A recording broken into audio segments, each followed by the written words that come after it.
On this short video, I'm going to show you guys how to put your loans into forbearance, and I'll walk you through some of the screenshots on it. This is a story about a dude named Lane. Then one day he went to try to rent them out, and then he became one of the best domain. I got this email recently from my mortgage company. Actually, this is my servicer, Senlar. Email saying that due to the coronavirus and all the challenging times, they brought this to my attention that a forbearance in a temporary suspension of your monthly mortgage payment does not mean your payments are forgiven. It is important for you to know once that the forbearance period ended, the suspension portion is due, and you will not have to pay it back all at once. You'll have some options. The CARES Act allows a borrower to have an initial forbearance up to 180 days, regardless of delinquent status. At the end of the scrolling down, this is for Fannie Mae and Freddie Mac Federally backed loans. See how we can do this? I'm going to click on the link here, and I'll walk you guys through me trying to apply for this thing and see really how hard it is to put your loan in forbearance. So my lender on this particular property, it's a turnkey rental in Birmingham, Alabama.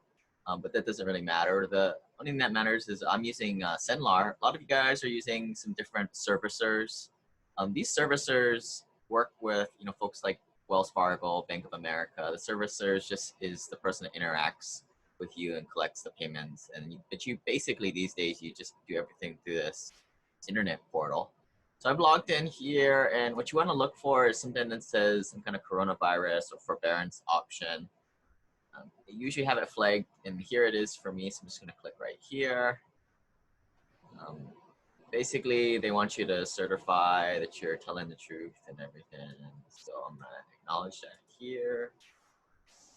So I'm going to put in my loan number, social security number, property zip, and press next. Next screen, they're asking if there was a financial hardship due to coronavirus. Yes, we were impacted. And remember, they're asking if you've been impacted, not necessarily infected, and I think that's what's throwing a lot of people off. Of course, I'm not giving any tax, legal, or professional advice here. I'm just doing it how I would do it. So here's kind of the forbearance option. Remember, forbearance is not really like you're getting your payments forgiven or anything like that. It's more that you're getting your payments delayed, which is nice. I mean, time value of money. I'd rather kind of hoard cash a little bit, especially if you've got some other liabilities going on. Delay, and basically they're going to tack it on at the end, and right on the third or fourth month, your next payment is due anyway. Continue through the process. They kind of spell this out a couple ways just because there's so much confusion over it. Again, they just pretty much tack it on at the end, and you got to make sure you got this money at month 4, 5, or 6, depending how long you're going to do it. There's a couple options here, whether you want to take the 3-month forbearance options, and I think they're going to give that to everybody, but there's an option here if you want to extend it out. You're probably going to have to maybe send in a little bit more proof. I want the longest term, but the least amount of headaches and interaction with these guys. Yep, so yes and yes, submit. Let's see what happens. So this confirms that you have been placed in the forbearance plan. I think that's it, and there's no other screen. So I think that's about it. I usually set up auto payment on all of my loans. So what I'm thinking is hopefully they won't pull the next few payments, but I got the money in the bank anyway in case they do. I just mainly did this to show you guys who are in some financial trouble out there that this is an option, and it's pretty simple to do. You don't have to talk to anybody.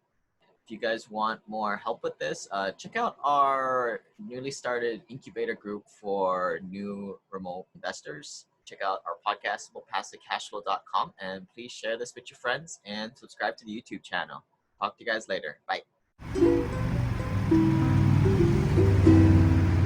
This website offers very general information concerning real estate for investment purposes. Every investor situation is unique. Always seek the services of licensed third-party appraisers and inspectors to verify the value and condition of any property you intend to purchase. Use the services of professional title and escrow companies and licensed tax, investment, and or legal advisor before relying on any information contained herein. Information is not guaranteed, as in every investment there is risk. The content found here is just my opinion, and things change, and I reserve the right to change my mind. Above all else, do your own analysis and think for yourself, because in the end, you are the only person who is going to look out for your best interests.